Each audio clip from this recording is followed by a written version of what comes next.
that would be just one great little nugget in Hebrews.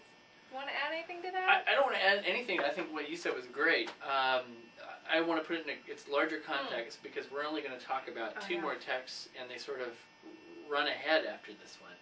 The way that Hebrews works, as Jesus is the pioneer, is interesting. They say, they bring up the temple. And the temple they thought is this nexus between heaven and earth. And the way that they understood that is the priest, Day of Atonement, goes into the temple, offers sacrifice for himself because he's flawed, and offers sacrifice for the people. And they say Jesus is a new priest, kind of a new and improved.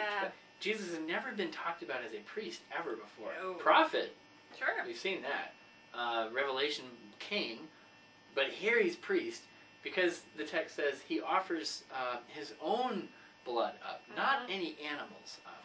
And he himself is without sin.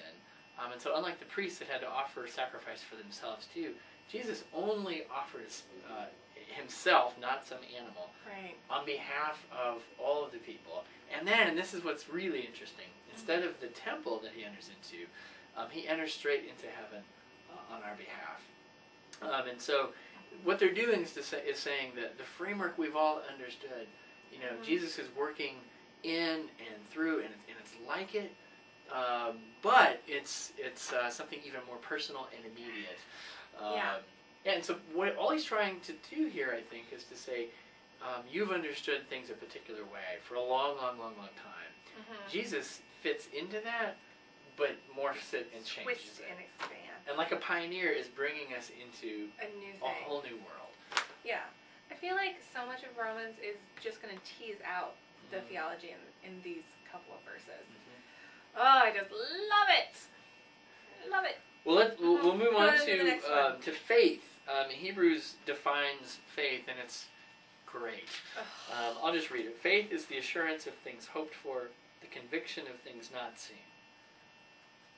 Faith is the assurance of things hoped for. It is assurance. It is a comfort. But of things not seen.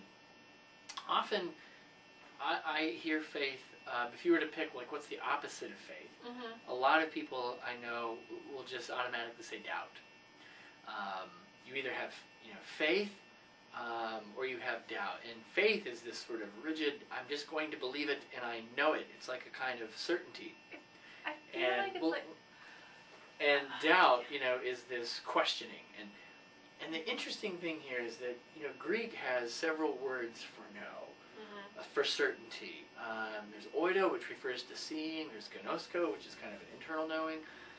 Faith is not, the word pistis is not one of those words. And we're going to have another caller in on the line. Go, you're on the air. So faith here presumes doubt.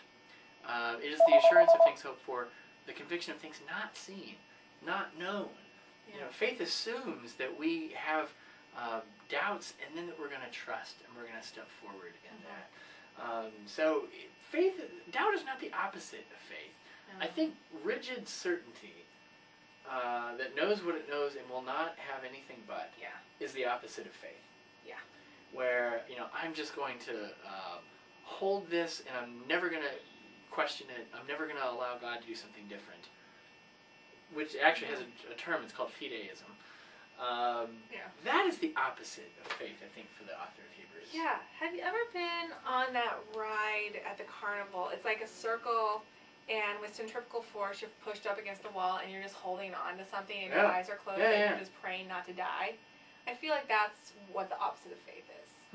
Where you just hold on to that one set of belief so tightly because you think that if you let go or open your eyes and look around, you're going to die.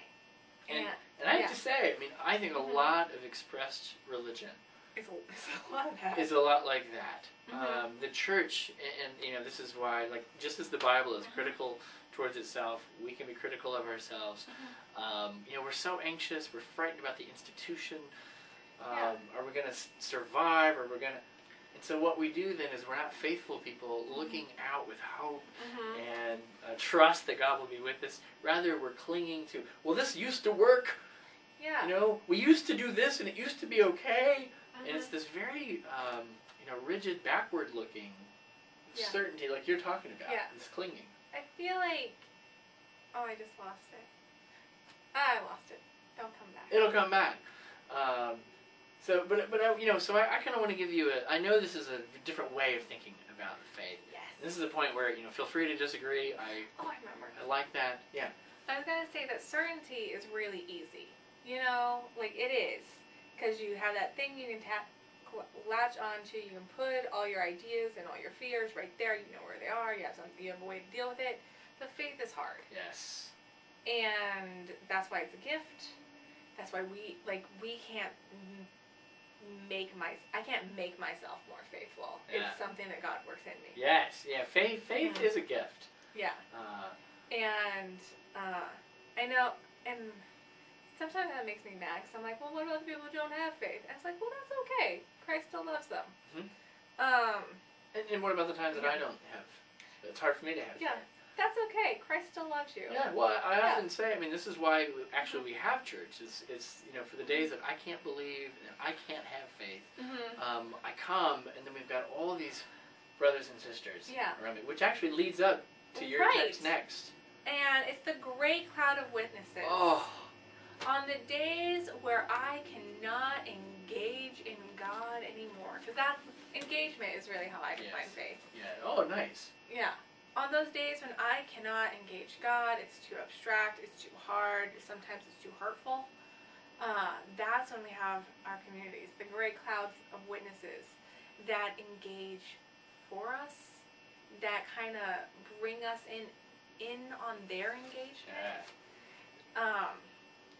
And it's beautiful. So in chapter 12, it says, "Therefore, since we are surrounded by so great a cloud of witnesses, let us also lay aside every weight and the sin that clinging so closely. And let us run with perseverance the race that is set before us, looking to Jesus, the pioneer, again, and perfecter of our faith." Like a good preacher, goes back to a theme already sounded. Echoes. Yeah. And I remember my friend Kelly and I ran a marathon. Or we ran. You finished. We finished. And big deal. And at the last block, because in the Portland Marathon you round a corner and you see the finish line. And I had blisters popped on my feet. It was raining. We'd been out there like 6 hours because we were drenched and our feet were just mangled messes. But when we saw the finish line, we grabbed each other's arms. We could not have done this as individuals. Yeah. But we grabbed each other's arms and ran through that. My brother and I had the same experience. Yeah. We ran it together. We ran it together. Neither one of us would have finished. Yeah. My feet hurt so badly and her feet hurt so badly that we couldn't have done it as individuals. And I think that's how faith feels sometimes. Yes. And you have to drag each other in to faith or to engagement. Yeah, nice. And I love that image. And that's what the community does, is on those days where I have nothing to give and don't want to, I get dragged in by the people I'm surrounded by, whether it's through them asking questions and making me do a theological conversation, or just praying for me, or just when I can't engage God, God engages me. And it reminds me too of the mystical nature of church. Yeah. We are so obsessed as church people with what we see happening on Sunday morning. And in some degree, that's our responsibility, to be good shepherds of what's going on. We count the number of people that are here. Yep. We take names. We count the number of children on Sunday. We do all this stuff, and that's important. But we can miss that when we gather together, it is not just the visible gathered body that meets, but it is the great cloud of witnesses. All of our fathers and mothers past, friends we haven't even met yet. That is all who shows up